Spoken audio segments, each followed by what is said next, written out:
Daytime with me, Paul Oates, for this Friday. The bank holiday weekend looms large, and you might be looking at properties, thinking of buying or selling your property. Well, time for us to talk to Josh Godfrey. And, of course, on a Friday at this time, it's Property Matters with Oakwood Estates, the Iver, Old Windsor, Datchet estate agents. Afternoon, Josh. Good afternoon, Paul. How are you doing? Fine. So, another bank holiday. I was just about to say, we got another bank holiday, a few open homes, and it's busy as always. We're open Saturday, Sunday and the Monday. And yeah, it's people are coming out this bank holiday to see some serious property, so we're pleased. Okay, and you've got some open homes going, yeah, as well. Yeah, they'll be coming up, yeah, so fantastic. Yeah, it's going to be busy, yeah. All right, we're going to look, because we're intrigued, the last thing you were talking about last week, what is the most useless room in the house? We'll find out. We'll have a fanfare for that and build up. We'll also look at what's hot in buying and letting for the weekend. Before that, landlords facing filthy properties at checkout. So, Josh, are properties being handed back to landlords in a worse state than they have been in previous years? Well, I think since the introduction of the Tenant Deposit Protection Scheme in 2007, this was a scheme which protected property and deposits, and it sort of stipulated if there were issues, then you'd be deducted from that, from the deposit. So it's put some organisation and some clarity behind putting deposits and protected tenants' deposits when they put them down on properties. But cleaning has been the number one cause of disputes, and the problem is getting worse, and that's according to the Association of Independent Inventory Clerks, the AIIC. The annual review by the TDS, the Tenancy Deposit Scheme, for 2012-13 highlights the type of disputes, and the most common cause of complaint by tenants is about cleaning. So it's increasing from 49% to 2009 to 56% in 2013, and now at their highest level since 2007. So It's gone up. So it's it's coming up to 3/4 of issues. I suppose what's the areas of concern? I suppose you think about carpets and things like that. Is that the worst or what? Yeah, I think there are areas that you've got to watch out for. I think the main problems that you're going to see is the dirty ovens and fridges, where people haven't got someone come in and clean, a professional oven clean and get the fridges clean. So the other things are stains and marks on your carpets and flooring. So you may be given a brand new carpet. You need to make sure it's professionally cleaned in return like that. So bathrooms which have not been cleaned for months can be an issue. And then the other thing that they came up with in the report were pet hair and excrement on the floors, furniture and soft furnishing. So it's nice. It can be a dirty world, can't it? If you're dealing with end of tenancy property. So it's not. You've got to make sure they're returned in a good condition. Okay, let's look at what tenants should do when they're returning the property, because of course, you might want a reference, mightn't you, for another one? Very good point, Paul. Very good point. You might want a landlord reference or an agent reference for the next property that you intend to take on. That's correct. But I think the simple answer has got to be that if an area of art or item was cleaned at check-in, it should be left and cleaned at check-out. So if you're given the property in a certain condition and it's stipulated in the inventory, which is very important that it's done that so, then it needs to be returned in that good condition. If something can be cleaned, then it should be. If any dust or crumbs are present, then it's clearly not clean. So a property should be vacated with no sign of previous occupation in terms of cleaning issues, and that's what I'd advise. Just be safe than sorry. There's no, for the sake of a few hours cleaning the property, you want to get your deposits back in full and move on to a new property with a good reference. That's right. Yeah. And what, in your experience, what about normal wear and tear? Things like, if you've been in a property 2 or 3 years, the decoration might get a little bit chip paintwork here. Should you be worried about little things like that? Well, I think in the tenancy agreement and in the majority of agreements, wear and tear is accepted because you're there for 2, 3, 4 years, and that's going to be an obvious aspect of you living there. So I think wear and tear is fine, but and you shouldn't be too worried about that. And I think the inventory and that's why we have these deposit custodial schemes in place, which were set up by the government, and they're sort of neutral to protect tenants whereby there is wear and tear, and you shouldn't be paying for it. But however, I think the point is that you need to be making sure that if it's blatantly dirty, such as ovens, etc., and they can be cleaned, then it should be cleaned. Yeah, well, it seems a simple solution there, Josh. Us talking about it. Why can't they implement it then? Well, according to the TDS, again, from the report, many tenants claimed that the cleanliness of the property at the start of the tenancy was not clear, or that the tenancy agreement did not make clear what was expected of them. So it's vital that landlords and agents have a proper inventory prepared and do thorough check-in and check-out, so they have the right proof of condition at the start and end of new tenancy agreement. So I think a lot of this is down to communication and making people aware of where they stand. We like to speak to tenants prior to the end of tenancy, even go round to make sure that the property is in a good condition so they get their deposits back. No one wants people losing their deposits. This is terrible. So we need to make sure that people are aware, they know where they stand, and that the agents doing their bit, not just to let tenants leave without, giving them, there's nothing wrong with going around there or giving them a call, just letting them know what needs to happen. These are all part and parcel of managing a tenancy effectively. Okay, that's what you do. All right then, Josh, interesting. We'll find out in a little while what is the most useless room in the house. Right, what's hot? Selling. Iver Heath, you've got something in Iver Heath for us. We have got something in Iver Heath, and in fact, if you call up the 01753 651 260 number, this property will be going under an open home on the weekend. So you can come down on Saturday, and if you call up, you can book something in which suits you. There's going to be viewings available all day on this property. It is vacant. It's a repossession. It's called Stoke Cottages on Bangor Road South, Iver Heath. Offers in excess of 330,000. Huge plot.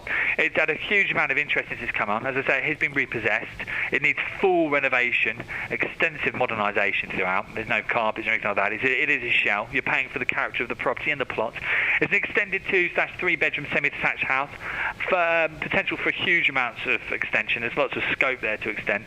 Spacious living, 3 receptions, 14-foot fitted kitchen, master bedroom with ensuite, parking for 5+ cars. I'd say, actually, when I think about it, you probably get 7-8 cars really on that. There is no chain. As I say, the property has been repossessed, and it's a real hot one. So give the guys a call on 01753 651 260 over in Iver, and they'll happily show you around on Saturday, Sunday, or Monday. Okay, this is an open home. You say potential. Yeah, you got potential for further extension, but that's subject to planning permission, obviously. Subject to planning. Yeah, that's correct. Yeah. On the letting side, what have you got? Something in Cookham this time. What's new? Yeah, Cookham, lovely little village. If you guys know it, it's in Southwood Road. It's on the market at £1,600. It's a spacious 3-bedroom semi-detached house. It's got 2 reception rooms, beautiful views from the conservatory area that it has, large stone tiled bathroom, beautiful garden with views of the countryside, council tax band E, flexible on furnishings, whether you want it part fully or unfurnished, it's entirely optional, and it's available from the 1st of August. It's again a very nice property. Cooking's a lovely area, so very nice. Okay, we'll find out what is the heart of the home and what's the most useless room in the home with Josh in a few moments' time. Have a cup of tea. We'll be back in a moment. In the meantime, we're off to our country house.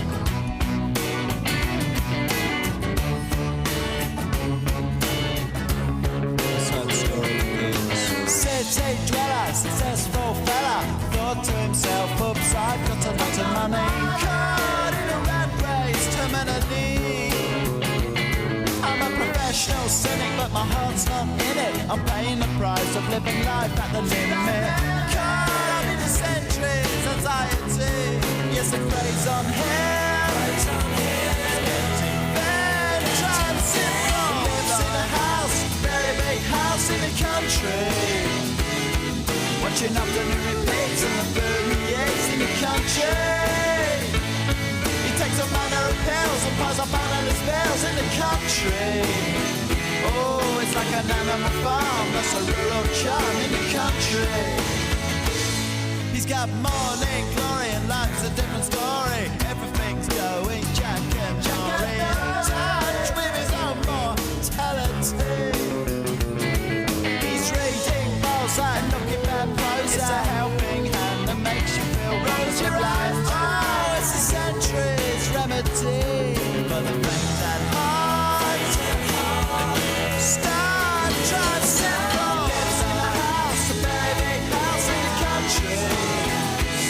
He's got a bug in his chest, so he needs a lot of rest in the country.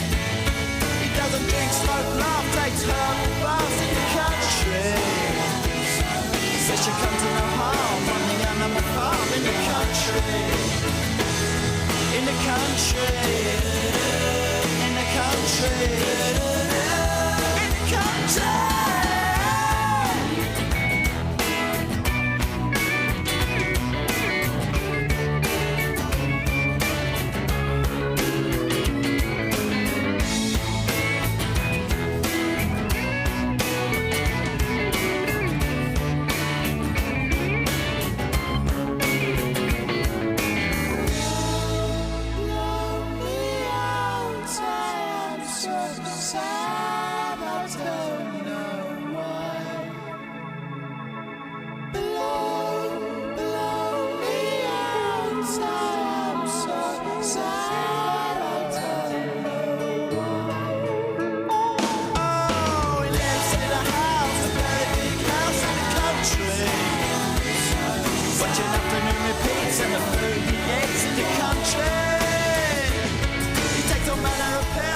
Time 106.6 with Blur and the Country House.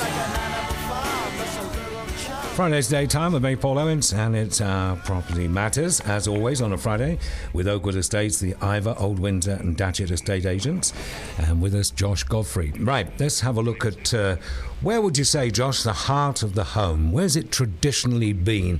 If it was me, I would say kitchen.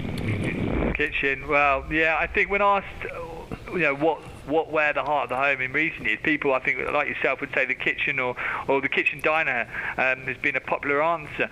As kitchens get bigger, so do the list of uses, and they're not low. Tradition there was just a place where you somehow cook and eat, I suppose, eat, but also a space where kids now can do their homework or guests can be entertained. So it's sort of changing the way that they're sort of set out. A lot of people tend to knock through, don't they? So you have a kitchen diner, and it's a new way of living. Yeah, and it looks nice if you go into a property where you've got quite a big area.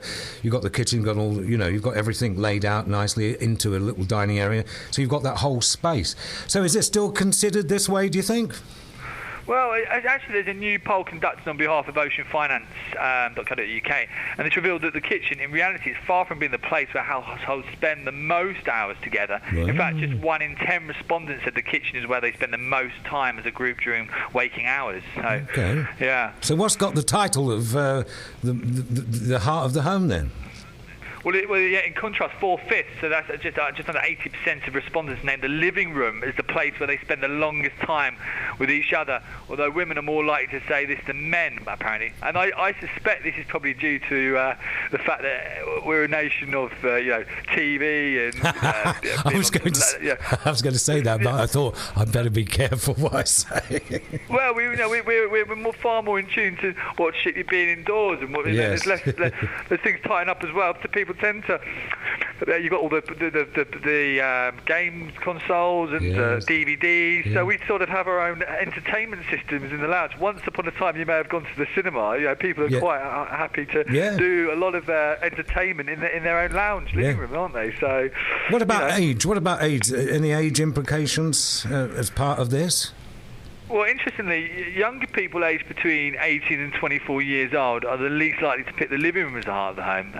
68.2% are more inclined to pick the kitchen than the national average. So the age group most likely to say they spend the majority of time in the living room are also aged between 45 and 54 years of age, and that's just under 85%. So,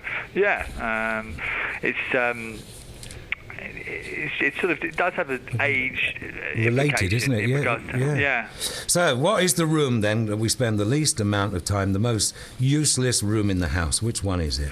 Well, that's it. When asked which room, through this survey, the Ocean Finance found that their households spent the least time together in nearly a third of respondents said the dining room, so which with many households apparently choosing to dine in the kitchen or living room. The dining room has become a space largely reserved for sort of special occasions, your Sunday lunch or family get-togethers. other rooms that have seen very little footfall from families spending time together include the conservatory. And what's known, I don't know if you've got one of these, Paul, a posh lounge. I suspect you would. They used to, didn't they? Yeah. Mum said you can't go in there. Yeah, that's only for special occasions. You're lucky enough to have lounge. one. The posh lounge. Yeah, so there we go. Oh. That's a room for special times, yeah. So. Specialists. All right, well, look, there's been a lot of talk about these. We touched on it, I know, about these questions being asked for mortgages. Like, what steak do you eat? Steak? What gym membership have you got? I mean, this is going to have an implication. We had the buy-to-let, but this will have implications on people getting on the property ladder, and it's really getting worried. This is why we're going to talk about over 50% of homes in the UK to be rented by 2030s. This is not good, is it? That's a topic, that you're right. So the forecast over 50%, so we're going to turn more into sort of the States or in Canada, where the rentals is far more acceptable. The proportion of households renting privately is on course to double within 2 decades, which is huge, actually, according to the new data released by the Intermediary Mortgage Lenders Association. Since 2007, the private rented sector has grown from 14 to 18% of households, while owner occupation has dropped from 68% to 64%, and social renting has also fallen. So, it's going to, the dynamics in the way that we live is going to change in regards to, we're sort of obsessed with house ownership in the UK, getting your foot on the ladder, but that seems to be changing. Okay. Also, divorce was always a reason for moving house, but apparently it's dropping as the economy improves, Josh. Well, maybe that's intertwined. Figures released by Quick Move Now show that divorce is a motivating factor behind home sales, decreased 7% since 2011. Divorce as a reason for sales peaked at 16% in 2011 and more than doubling since pre-crash 2006. So, it's a reflection of the economic. As the economy improves, we're selling less properties due to that factor, which is only a good thing. Okay. All right then, Josh. Well, listen, have a good weekend, bank holiday weekend. We'll be talking to you next Friday, and we look forward to that. Property Matters with Oakwood Estates, the Iver, Old Windsor, Datchet estate agents. Oakwood Estates open 7 days a week. Call 01753 314141, or you can visit oakwood-estates.co.uk. As Josh said, they're open all this weekend and Bank Holiday Monday. We'll talk to you next week, Josh. Thanks, Paul, and thanks for listening. Cheers. Bye-bye. See you then. Bye. Beaconsfield, Bracknell and Eaton's all-time favourites. All-time favourites. This is Time.